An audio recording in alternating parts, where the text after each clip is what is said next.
The Biden administration is expected to be pressured by our foreign allies in the G7 to maintain US troops in Afghanistan past the August 31st deadline to withdraw all troops. Now, there is supposed to be a G7 meeting tomorrow, Tuesday morning, and here's what we know about it so far. Efforts to press Biden into extending the timeline are expected to be led by Prime Minister Boris Johnson, of course, the British Prime Minister Boris Johnson.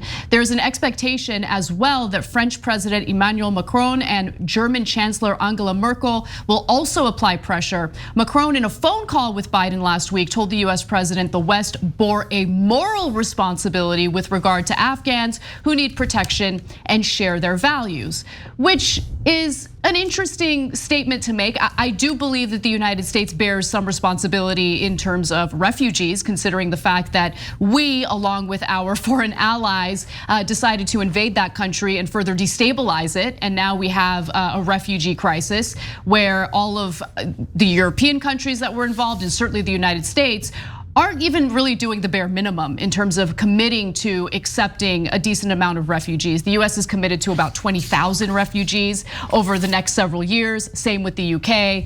So if we want to have a discussion about pressure, why don't we have a discussion about pressuring the United States and its allies who were involved in this failed effort to take in refugees, including those who helped fight the war in Afghanistan. Now, Biden indicated that discussions were underway about the potential for remaining in the country longer, but said his goal was still to have troops out by August 31st. In fact, during a rare press conference over the weekend, he said, quote, "Our hope is we will not have to extend, but there are going to be discussions, I suspect, on how far along we are in the process."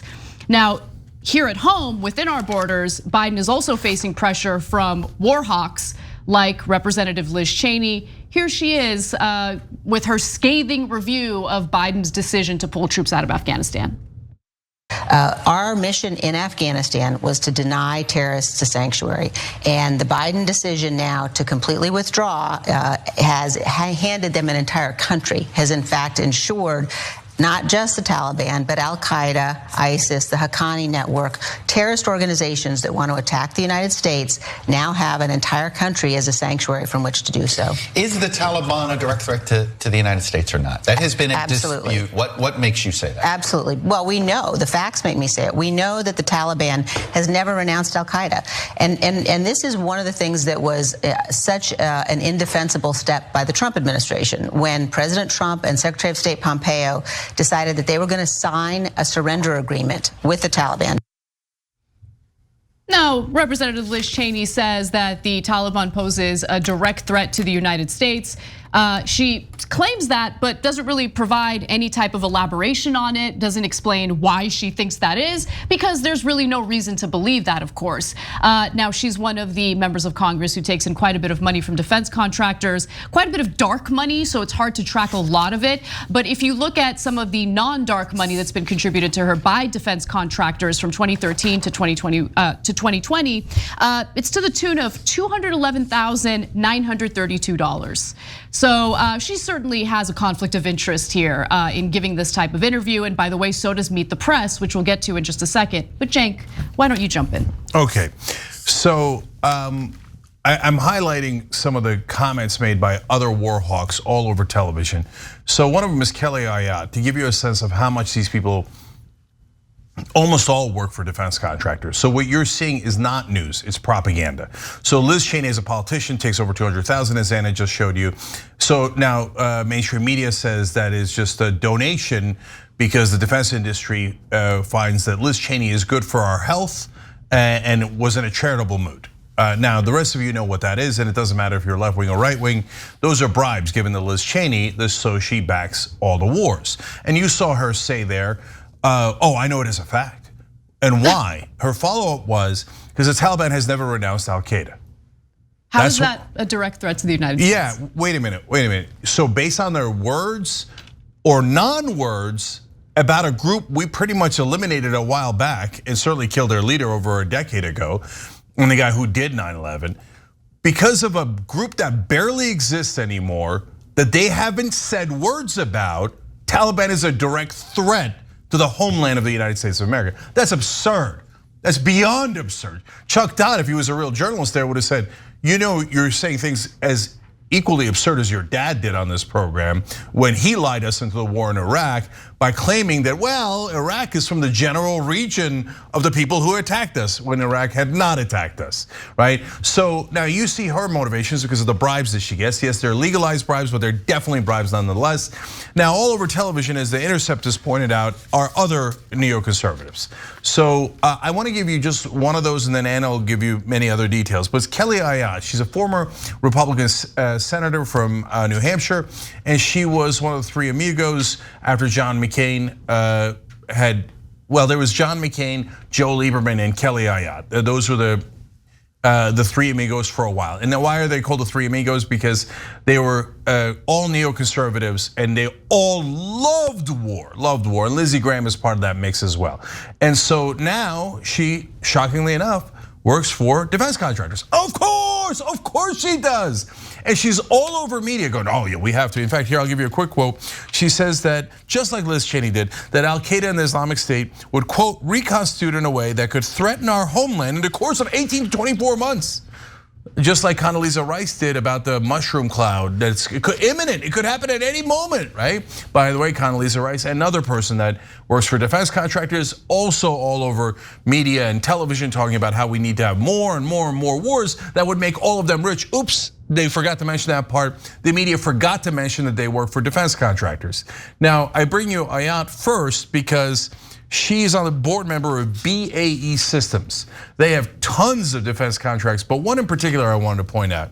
They have a $2.7 billion contract for the production of a, quote, advanced precision kill weapon system, end quote, for use in Afghanistan. So they literally have a kill weapon system built for Afghanistan, and they get billions of dollars for it, and then they pay Kelly Ayotte tons of money to do that. The media never clarifies that these are all corrupt defense contractors that are telling you, oh, we gotta stay in Afghanistan so my companies can make more money. No, you never said that. That is your actual intent. They're all absolutely positively lying for their own financial benefit. And it shows you how embarrassing mainstream media is. So not only do they never disclose that and lie on behalf of defense contractors, on top of that, guys, 20 years, we killed so many civilians in Afghanistan. 250,000 dead in Afghanistan, us, Taliban, everybody else combined in killing those tons of civilians in that 250,000, right? And did you see any pictures of dead children in that time? No, because they wanted to stay. So they never showed you the kids we were killing. Collateral damage. Right, that's collateral damage, no big deal. Considered collateral damage. That was literally the phrasing used during the Obama administration as he was coming under fire for the drone strikes and signature strikes that were taking out entire families at weddings and funerals. And now that we're withdrawing, all of a sudden tragedy porn 24/7. Now, is it real tragedy? Yes. Should we highlight it? Sure, if we were being even-handed. And also talked about the tragedy for 20 long years as we lost US service members and hundreds of thousands of Afghan civilians. But they never showed you that because that would not have helped the defense contractors they all work for. And of course, the last piece of this puzzle is the media, who also gets tons of money in advertising for defense contractors. Exactly. For example, Boeing is an advertiser on Meet the Press. And Boeing doesn't actually sell anything to customers. They're defense contractors, they sell to governments, planes, satellites, etc. Why is Boeing advertising on Meet the Press? So that Meet the Press will cheerlead for war, which they just did. And in the next clip featuring Liz Cheney, pay close attention to the brazen lies that she tells, while Chuck Todd stands by and allows her to spew those lies without any fact checking and any follow-up. Watch.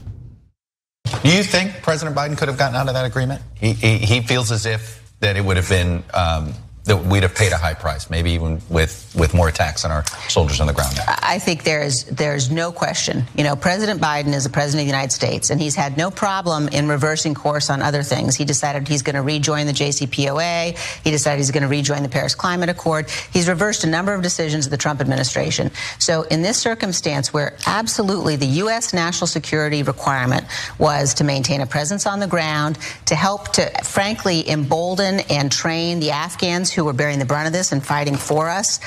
President Biden ignored the advice of his military leadership and decided instead he's going to withdraw. And all you have to do is look at what is unfolding today. She said that Biden reversed Trump's decision on the JCPOA. That's the Iran nuclear deal. Biden not only did not reverse Trump pulling out of the Iran nuclear deal, Biden has continued on with Trump's sanctions against Iran, even though Iran followed through with its part of the Iran nuclear deal.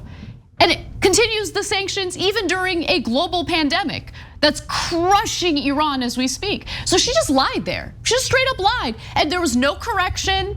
Chuck Todd didn't correct her. There was no follow-up question about it. I mean, it's so incredibly shameful. And yes, Cenk, you look at the list of advertisers for Meet the Press specifically, and Boeing is a longtime sponsor. I'm sure that has no influence on their foreign policy reporting at all.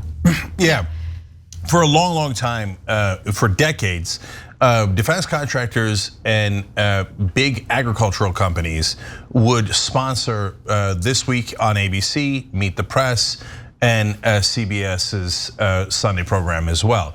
And although they never sold anything to customers, it was like Coke makes sense to advertise, they gotta get you to buy Coke.